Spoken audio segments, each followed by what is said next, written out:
அன்புள்ள ஆண்டவரே, மீண்டும் உம்முடைய பரிசுத்த நாமத்தின் பலத்தோடு இந்த செவ்வாய்க்கிழமையின் காலையின் ஆசீர்வாதத்தை பெற்றுக்கொள்வதற்கு எங்களை அழைத்த தயவிற்காக எம்மை ஸ்துதிக்கிறோம். வந்திருக்கின்ற ஒவ்வொரு பிள்ளைகளோடும் உம்முடைய கிருபை இருந்து பாதுகாத்து கொள்ளும். விசேஷமாய் ஆண்டவரே, இன்றைக்கு எங்கள் தமிழகத்திலே தமிழ் புத்தாண்டு பிறந்த நாளை கொண்டாடுகிற ஒரு ஆசீர்வாதத்தையும் அனைத்து தமிழர்களுக்கும் கொடுத்தீர். நன்றி ஆண்டவரே. இது தமிழர் தினம். தமிழர் என்கின்ற ஒரு அனுபவத்திலே எல்லா மதத்தை சார்ந்தவர்களும் இதை கொண்டாடுவதற்கான ஆசீர்வாதத்தை கொடுத்தீர். நன்றி ஆண்டவரே. உம்முடைய சமூகம் எங்களோடு இருந்து பாதுகாத்து கொள்ளும். இந்த நாளின் இந்த தேவ செய்தியிலே உம்முடைய சமூகத்தில் கேட்பதற்கு வந்திருக்கிற எங்கள் ஒவ்வொருவரையும் உம்முடைய கரத்தில் ஒப்புக் கொடுக்கிறோம். மீட்பர் இயேசு கிறிஸ்துவின் நாமத்தில் ஜெபிக்கிறேன் நல்ல பிதாவே, ஆமென். அன்பு பிள்ளைகளே, கர்த்தருடைய வார்த்தைகளோடு மீண்டும் நாம் இணைந்து தேவ சமூகத்தில் அவருடைய வார்த்தைகளை கேட்பதற்கு வந்திருக்கிற உங்கள் அனைவருக்கும் ஆண்டவர் இயேசு கிறிஸ்துவின் நாமத்தின் இந்த செவ்வாய்க்கிழமையின் காலையின் வாழ்த்துக்களை தெரிவித்துக் கொள்கிறேன். கர்த்தர் நம்மோடு இருப்பாராக. இன்றைக்கு தியானத்திற்கென்று எடுத்துக்கொள்ளப்பட்ட சத்திய வசனம் 7வது சங்கீதம். இந்த 7வது சங்கீதத்திலே 17 வசனங்கள் சித்தரிக்கப்பட்டு இருக்கிறது. இந்த 7வது சங்கீதத்தை நாம் 2 பிரிவாக பிரித்து தியானிக்கப் போகிறோம். இந்த 7வது சங்கீதம் கர்த்தர் தம்முடைய பிள்ளைகளை எப்படியெல்லாம் காப்பாற்றுகிறார் என்று சொல்லக்கூடிய ஒரு அனுபவத்தை நாம் பார்க்கிறோம். மன துக்கத்தினால் வருத்தப்பட்டு பாரம் சுமந்து கொண்டிருக்கிற பிள்ளைகளுக்கு ஒருவேளை சத்துருவின் துன்பங்கள் ஆட்கொள்ளுதல் அந்த பிள்ளைகள் மீது வந்திருந்தாலும் அவர்கள் கர்த்தரை நம்பி கர்த்தருடைய சமூகத்தில் செல்லும் போதெல்லாம் அவர்களுக்கு ஆண்டவர் எப்படிப்பட்ட ஆறுதலையும் சமாதானத்தையும் விடுதலையும் கொடுக்கிறார் என்பதை நிரூபிக்கிற சங்கீதம்தான் இது. அவர் இந்த சங்கீதத்தை துவக்கும் போது இப்படி சொல்லுகிறார்: என் தேவனாகிய கர்த்தாவே, உம்மை நம்பி இருக்கிறேன். என்னை துன்பப்படுத்துகிறவர்கள் எல்லாருக்கும் என்னை விலக்கி ரட்சியும். இங்கே ஆண்டவர் சொல்லுகிற வார்த்தை, என்னை துன்பப்படுத்துகிறவர்கள் எல்லோருடைய கைக்கும் என்னை விலக்கி தப்புவியும் என்று சொல்லுகிறார். எனக்கு பிரியமான தேவ பிள்ளைகளே, இந்த அனுபவத்திலே நாம் ஆபகூக்கின் புஸ்தகம் 3வது அதிகாரம் 1வது வசனத்தை வாசிக்கும்போது 2வது வசனம், ஆபகூக் தீர்க்கதரிசி சிகாயோனில் பாடின விண்ணப்பம். கர்த்தாவே, நீர் வெளிப்படுத்தினதை நான் கேட்டேன், எனக்கு பயம் உண்டாயிற்று. கர்த்தாவே, வருஷங்களின் நடுவில் உம்முடைய கிரியையை உயிர்ப்பியும், வருஷங்களின் நடுவிலே அதை விளங்க பண்ணும், கோபித்தாலும் இரக்கத்தை நினைத்தருளும் என்று சொல்லுகிறார். அன்பு பிள்ளைகளே, இந்த வருஷத்தின் துவக்கத்திலே நாங்கள் வந்திருக்கிறோம். இந்த வருஷத்தின் துவக்கம் எங்களுக்கு அற்பமாய் இருந்தாலும் முடிவு சம்பூர்ணமாய் இருக்க வேண்டும் என்று உம்முடைய சமூகத்தில் ஜெபிக்கிறோம். நீர் கோபித்தாலும் நாங்கள் செய்த தவறுகளுக்கு தக்க தண்டனை எங்கள் மீது நீர் செலுத்தினாலும் அதற்கு ஈவாக எங்கள் மீது இரக்கம் காண்பியும் என்று தாவீது பாடுகிறார். அன்பு பிள்ளைகளை, சற்று யோசித்து பார்ப்போம். 31வது சங்கீதம் 15வது வசனம் இப்படி சொல்லுகிறது: என் காலங்கள் உமது கரத்தில் இருக்கிறது.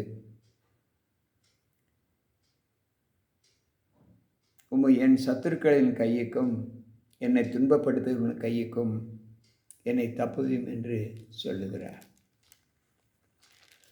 அன்பு பிள்ளைகளே, இன்றைக்கு இந்த உலகத்தில் எத்தனையோ போராட்டங்களுக்கு மத்தியிலே வாழ்ந்து கொண்டு இருக்கிற அநேக பிள்ளைகள் உண்டு.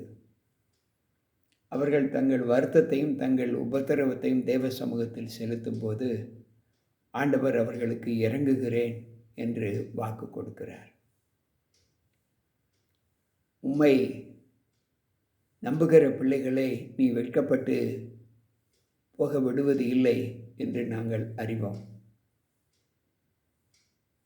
சத்துருக்கள் சிங்கம் போல என் ஆத்துமாவை பிடித்து கொண்டு போய் விடுவிக்கிறவன் இல்லாமையால் அதை பீறாதபடிக்கு என்னை தப்புவியும் என்று 2வது வசனம் 7வது சங்கீதம் 2வது வசனம் சொல்லுகிறது. சத்துருக்கள் என்னை பிடித்து கொண்டு போய் விடுவிக்கிறவர்கள் இல்லாமையால் என்னை பீறி போடாதபடி என்னை காத்து கொள்ளும் என்று தாவீது பாடுகிறார். அன்பு பிள்ளைகளே, ஆண்டவர் தம்மை நேசிக்கிறவர்களுக்கு எல்லா பாதுகாவலையும் கொடுப்பேன் என்று வாக்கு கொடுக்கிறார். அப்படி இருக்கும்போது சத்துருக்கள் நம்மை பிடிப்பதற்கு ஏன் அனுமதிக்கிறார்? 50வது சங்கீதம் 22வது வசனம் சொல்லுகிறது, தேவனை மறக்கிறவர்களே இதை சிந்தித்துக் கொள்ளுங்கள். இல்லாவிட்டால் நான் உங்களை பீறி போடுவேன், ஒருவனும் உங்களை விடுவிக்க முடியாது என்று சொல்லுகிறார். சற்று யோசிப்போம். ஆண்டவர் நமக்கு துன்பங்களை கொடுப்பதற்கா தேவன்? இல்லை, துன்பங்களிலிருந்து மீட்டுக்கொள்வதற்குத்தான் தேவன். அந்த தேவன் சொல்லுகிறார், தேவனை மறக்கிறவர்களே இதை சிந்தித்து கொள்ளுங்கள். இல்லாவிட்டால் நான் வந்து உங்களை பீறி போடுவேன், என்னிடத்திலிருந்து ஒருவனும் உங்களை விடுவிக்க முடியாது என்று சொல்லுகிறார். எனக்கு பிரியமான தேவ பிள்ளைகளே, இந்த வார்த்தைகளிலிருந்து நாம் கற்றுக்கொள்ளக்கூடிய சத்தியம் என்ன என்றால், தேவன் துன்மார்க்கத்தில் வாழ்கிற பிள்ளைகளுக்கு எப்படி சிட்சை கொடுக்கிறார் என்பதை இந்த வசனம் நமக்கு தெளிவுபடுத்தி காண்பிக்கிறது. இங்கு ஏசாயா தீர்க்கதரிசியின் புஸ்தகம் 38வது அதிகாரம், அங்கு தேவ சமூகத்தில் நாம் வாசிப்போம் என்றால், அங்கு ஆண்டவர் சொல்லுகிறார்,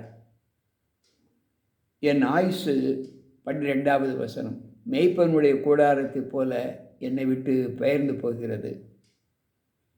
நெய்கிறவன் பாவை அறுக்கிறது போல என் ஜீவனை அறுக்க கொடுக்கிறேன். என்னை பாவிலிருந்து அறுத்து விடுகிறவர் இன்று இரவுக்குள்ளே என்னை முடிவடைய பண்ணுவீர். விடியற்காலம் மட்டும் நான் எண்ணமிட்டு நான் சிந்தித்து கொண்டிருந்தேன். அவர் சிங்கம் போல என் எலும்புகளை எல்லாம் நொறுக்குவார். இன்று இரவுக்குள்ளே என்னை முடிவடைய பண்ணுவீர் என்று சொல்லி இங்கு ஆண்டவர் சொல்லுகிறார். இந்த முடிவெல்லாம் யாருக்கு என்றால், தேவனை மறக்கிற பிள்ளைகளுக்கு என்று இங்கு ஆண்டவர் சொல்லுகிறார். யாரெல்லாம் தேவனை மறக்கிறார்களோ அவர்களுடைய அழிவு சடுதியில் வரும். நாம் நினையாத நேரத்தில் அவர் நம்மீது சிங்கம் போல பாய்வார் என்று வேதம் சொல்லுகிறது. அன்பு பிள்ளைகளே, 3வது வசனம் இப்படி சொல்லுகிறது, என் தேவனாகிய கர்த்தாவே, நான் இதை செய்ததும் என் கைகளில் நீடித்து கொண்டு இருக்கிறதும் என்னுடைய நியாயக்கேடு எல்லாமே என் கைகளில் இருக்கிறது என்பதையும் நான் அறிவேன்.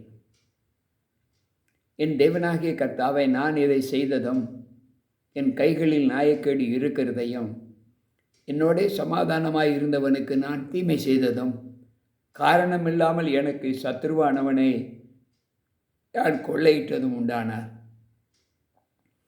ஆண்டவரே, நான் செய்த தவறுகள் என் கண்களுக்கு முன்பாக இருக்கிறது, என் பாவம் எப்பொழுதும் என் கண்களுக்கு முன்பாக இருக்கிறது என்று தாவீது சொன்னாரே, அதே போல நான் யாருக்காவது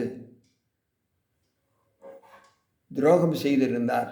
அங்கு சகையை சொன்னானே, ஆண்டவரே, நான் யாரிடத்திலாவது அநியாயமாய் வாங்கியிருந்தால் இரட்டத்தனியாய் திருப்பி தருகிறேன் என்று. அதே போல இன்றைக்கு நான் யாருக்காவது பாவம் செய்திருந்தால், துரோகம் செய்திருந்தால், தீங்கு இழைத்திருந்தால், என் ஆத்துமாவை பகைஞன் கொண்டு போகட்டும் என்று சொல்லுகிறார். பகைஞன் என் ஆத்துமாவை தொடர்ந்து பிடித்து என் பிராணனை தரையிலே தள்ளி மிதித்து என் மகிமையை தூளிலே தாழ்த்த கடவன்.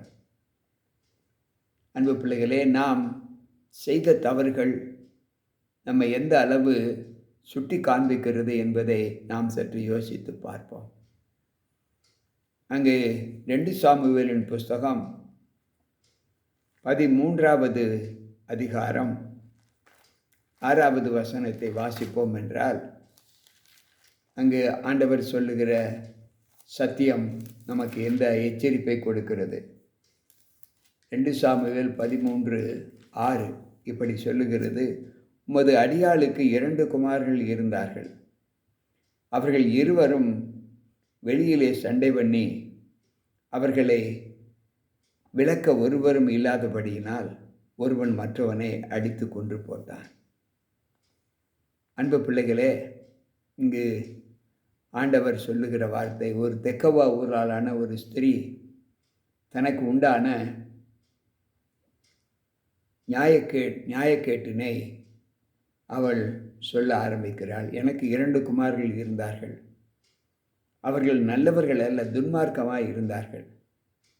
அவர்கள் சண்டை போடும்போது அவர்களை விடுவிப்பார் யாரும் இல்லாமையால் ஒருவன் ஒருவனை அடித்து கொன்று விட்டான் என்று சொல்லப்பட்டிருக்கிறது.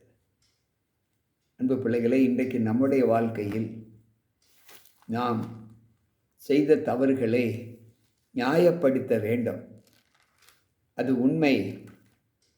அந்த தவறுக்காக வருந்துகிறேன் என்கின்ற மனஸ்தாபம் நமக்கு வேண்டும் என்று இங்கு ஆண்டவர் சொல்லுகிறார். 1 சாமுவேலின் புஸ்தகத்திலே மீண்டும் நாம் வாசிப்போம் என்றால் 24வது அதிகாரம், அங்கு ஆண்டவர் சொல்லுகிற வார்த்தை,